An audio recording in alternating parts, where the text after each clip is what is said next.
Et bonjour les amis, j'espère que vous êtes en forme. Aujourd'hui, je vais répondre à deux questions. Qu'est-ce que le métabolisme et comment le relancer, comment le booster? Par définition, le métabolisme, c'est l'ensemble des réactions chimiques qui ont lieu dans notre corps. Ça prend en compte l'anabolisme, qui est l'ensemble des assimilations, et le catabolisme, qui est l'ensemble des dégradations.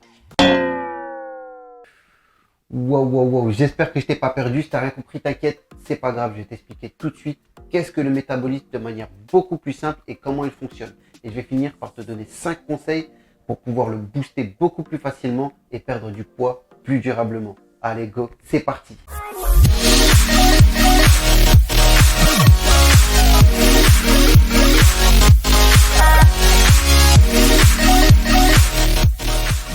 Pour faire plus simple, le métabolisme, c'est la quantité d'énergie moyenne que ton corps a besoin au quotidien. Donc, c'est le nombre de calories que ton corps va brûler tous les jours. C'est ta dépense énergétique quotidienne. Plus tu vas avoir un métabolisme élevé, plus tu vas brûler de calories tous les jours, donc plus tu vas perdre du poids facilement. Au contraire, plus tu as un métabolisme lent, moins tu vas brûler de calories au quotidien, et du coup, plus ta perte de poids va être difficile et plus tu vas prendre du poids facilement. Le métabolisme peut être divisé en 4 parties qu'on va représenter sur ce schéma. Tout en bas, en base, on a le métabolisme de base. Ça représente la quantité d'énergie dont ton corps a besoin au repos pour subvenir aux besoins vitaux. Donc ça va être pour respirer, pour faire battre ton cœur, etc. Ça représente entre 55 et 65% du métabolisme total. Ensuite, tu as l'activité physique non liée au sport. Donc, ça va être tous les déplacements, toute l'activité que tu vas faire au quotidien quand tu marches, tu montes des escaliers, tu soulèves un carton au travail, etc., etc. Ça représente entre 10 et 20%. Ensuite, tu as l'activité physique sportive. Donc, c'est tout le sport que tu vas faire au quotidien et dans la semaine.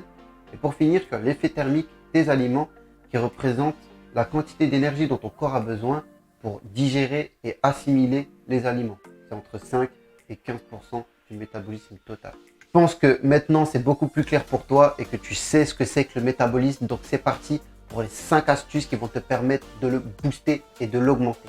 Je vais terminer par les astuces qui ont le plus d'impact sur ton métabolisme, donc reste bien jusqu'à la fin.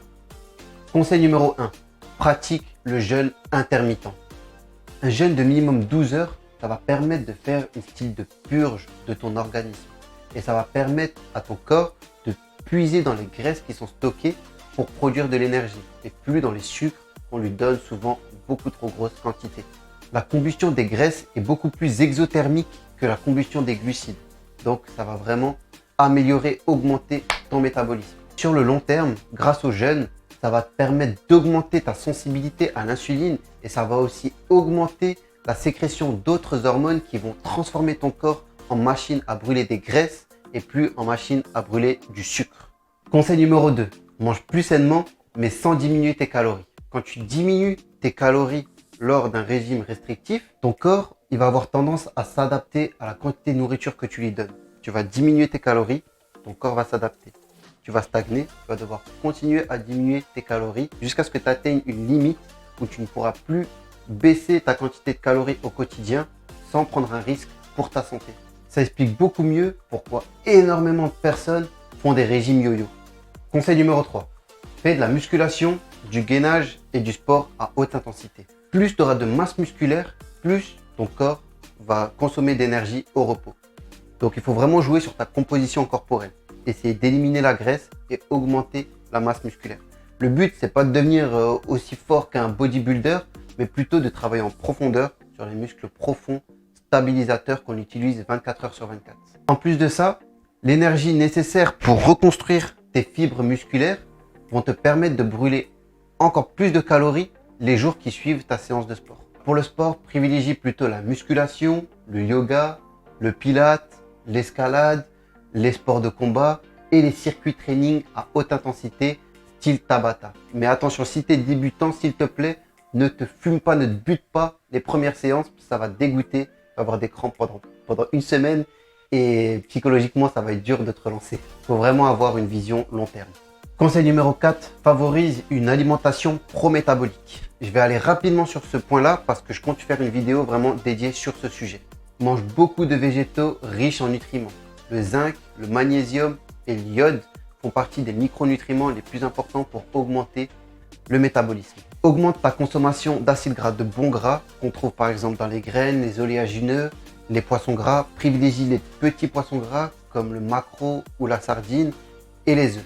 Privilégie vraiment tous les aliments qui sont riches en oméga 3, très bon pour le métabolisme. Évite aussi vraiment les carences en protéines. Il te faut minimum 1 g de protéines par kilo de poids de corps et par jour. Donc si tu fais 70 kg, il te faut au minimum 70 g de protéines par jour.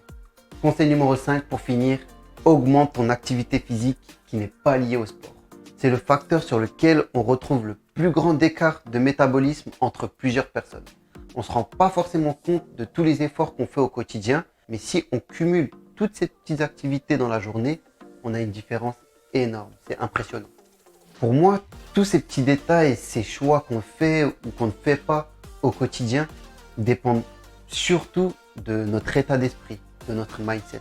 Je jette la pierre sur personne. Au contraire, je sais que ça peut aller très vite de tomber dans le cercle vicieux de la flemme où on commence par être fatigué, du coup on a la flemme, du coup on ne fait pas de sport, on ne bouge pas, du coup on prend du poids, du coup on est encore plus fatigué, on a encore plus la flemme, on fait encore moins de sport, on bouge encore moins et du coup on prend encore plus de poids, donc on a encore plus la flemme, on est encore plus fatigué, etc., etc., etc. Ça va très vite. Top! C'est le moment de reprogrammer son cerveau, d'avoir le déclic. Il suffit juste d'un déclic. Tu peux l'avoir tout seul, tu peux te faire aider par un coach de sport, un coach en nutrition, un coach de vie, n'importe qui. Tu peux même continuer à regarder mes vidéos pour que je te donne la pêche, pour que je te motive. Mais voilà, il suffit d'avoir le déclic et d'avoir une vision long terme, de mettre en place des petites actions tous les jours qui vont te permettre de devenir la personne que tu veux être et atteindre ton poids idéal. Voilà, j'espère que cette vidéo t'a aidé à mieux comprendre ce que c'est que le métabolisme, comment il fonctionne et surtout son importance. Et qu'elle t'aura aidé à trouver des astuces pour le relancer, pour le booster et atteindre tes objectifs. Sur ce, je te dis à bientôt pour une prochaine vidéo. Oh non, j'ai failli oublier. Avant de quitter, merci d'avoir regardé jusqu'à la fin. N'oublie pas de t'abonner, de liker, etc., etc. Tu connais. Allez, ciao, à bientôt.